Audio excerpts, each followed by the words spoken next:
So this evening we've gathered a panel of experts from academia to journalism and everything in between to try to address this question. Is the UK's energy grid able to cope with what we're about to throw at it? Should we be asking it to deliver more electricity to the point of use so we can use heat pumps for heating, electric vehicles for transport? Should we be looking at perhaps using the gas grid to distribute a low carbon gas like hydrogen, again to provide space heating and potentially even transportation?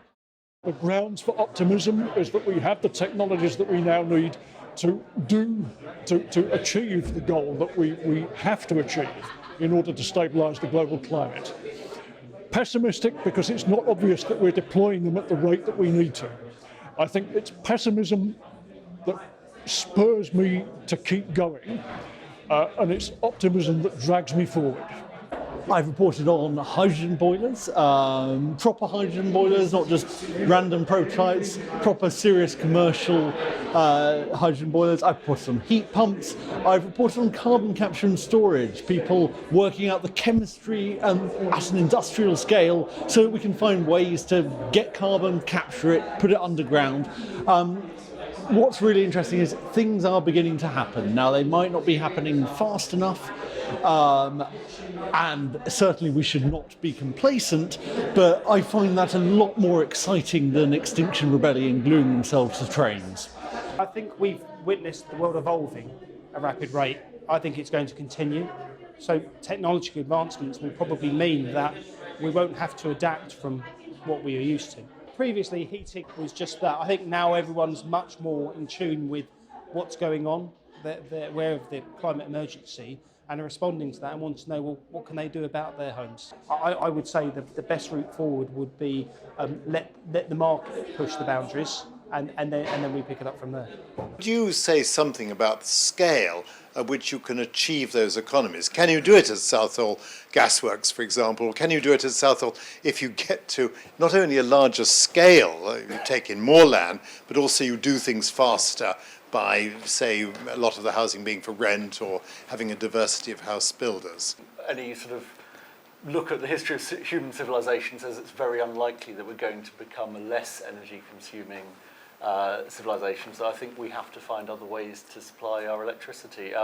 I'll start sounding like a crank, but I think in 50 years' time, if we haven't sorted out nuclear fusion, then we might well be in trouble. Well, I think the cheapest form of electricity will be solar in deserts. That's quite a long way away, and we need very good electrical connectivity to get access to that very cheap electricity. So that's where a supergrid comes in. Hydrogen and supergrids are doing the same thing in that they are moving energy over long distances. I mean, to be honest, a supergrid does mean that you're having to transport the energy instantaneously, whereas hydrogen gives you the opportunity for storing it at the same time. So in that way, it's much more flexible. It's much less efficient because you lose half the energy in making the hydrogen and transporting it, but it's much more flexible when you've got it. The idea of systems approach that we have is it's not about one solution for a problem, it's more about what the problem is and what are the different answers that we have around. What does this mean? It might be a combination of technologies. And what this brings is a different challenge. How do we make all these pieces of the system speak to each other to answer the problem that we have? We had today, I think, a range of views, some optimism, some pessimism, sometimes both in the same speaker. One set, I'd say, firmly on the side of, big contracts, big government, make hydrogen, generate it from low-cost renewables, perhaps overseas, and then pump it down this existing gas network asset that we have. Another school of thought saying actually might be more of a hodgepodge of solutions, more locally led, depends on the geography, the energy resources available locally. And I think all of the speakers thought that there is a need for action. We need to choose a path now. Are we going to go down one route, or are we going to muddle through, as one of the speakers put it, which we seem to be quite good at in the UK?